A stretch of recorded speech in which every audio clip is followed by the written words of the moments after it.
নির্বাচিত প্রধান, উপপ্রধান, পঞ্চায়েত সমিতি সদস্য, জেলা পরিষদ সদস্য, ওনাদেরকে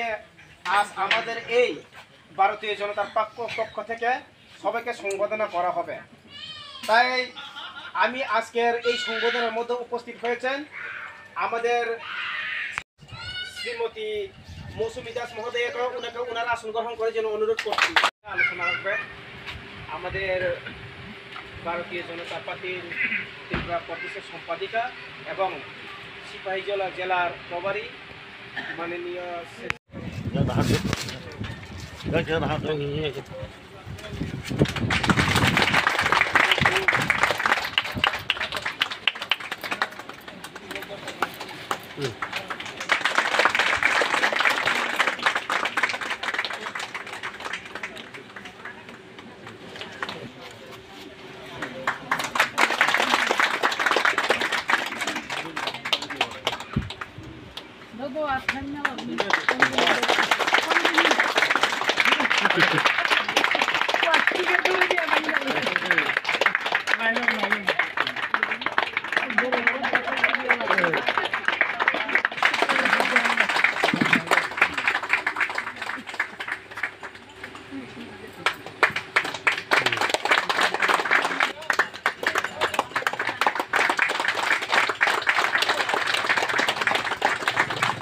काम करो, भालो करे काज करो।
काम करो, भालो करे काज करो।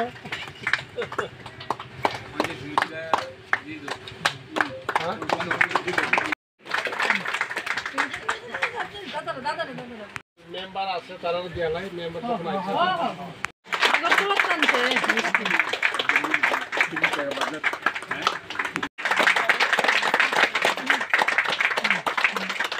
এটা ফুসরে দাও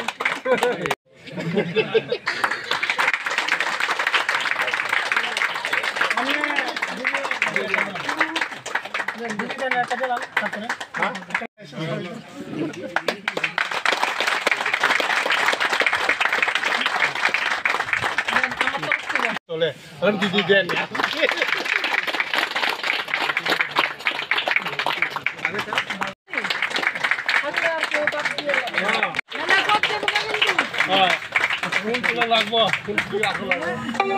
প্রধান হয়েছেন তারা যাতে করে মানুষের দুয়ারে দুয়ারে আমাদের নরেন্দ্র মোদীজি স্কিমগুলা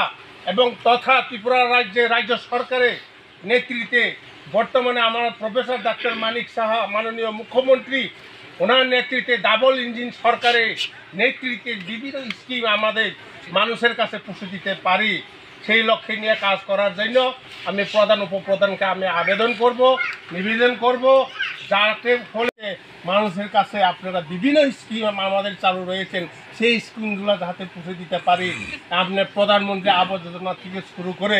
সমস্ত মানুষের ফিশারি থেকে শুরু করে এগ্রিকালচার থেকে শুরু করে এয়ার দিদি থেকে শুরু করে সমস্ত পেনশন থেকে শুরু করে সমস্ত ফরেস্ট থেকে আমাদের শুরু করে বিভিন্ন লাইন ডিপার্টমেন্টের সাথে আপনাদের পঞ্চায়েত সমিতিতে আপনাদের মিটিং হবে রিভিউ মিটিং হবে আপনারা কথা বলবেন কিছুদিন আগে যে বিধানসভা এলাকা যে 30 গ্রাম পঞ্চায়েত নির্বাচন আর নির্বাচন তিনি ভারতীয় জনতা পার্টি আর 9টা জায়গা 8টা জিতেছে আবনো তুই তিনি যখন পঞ্চায়েত প্রধান উপপ্রধান পঞ্চায়েত সমিতি জিলা পরিষদ অনির্বাচন মানে যারা জিদিন নাই রকম যারা পাস খাইছে অনেক কিছু হাট খারি পরে পাস খাইবে কষ্ট খাইন আং তিনি গোলাঘাটি বিধানসভানি এলাকা কাসাম MLA হিসাবে आं তিনি অবর্থনা সভা খাইছে অবর্থনা সভাও প্রায় তিনি গ্রাম পঞ্চায়েত প্রধান উপপ্রধান পঞ্চায়েত সমিতি হ্যাঁ দুকলি ভাইস চেয়ারম্যান থেকে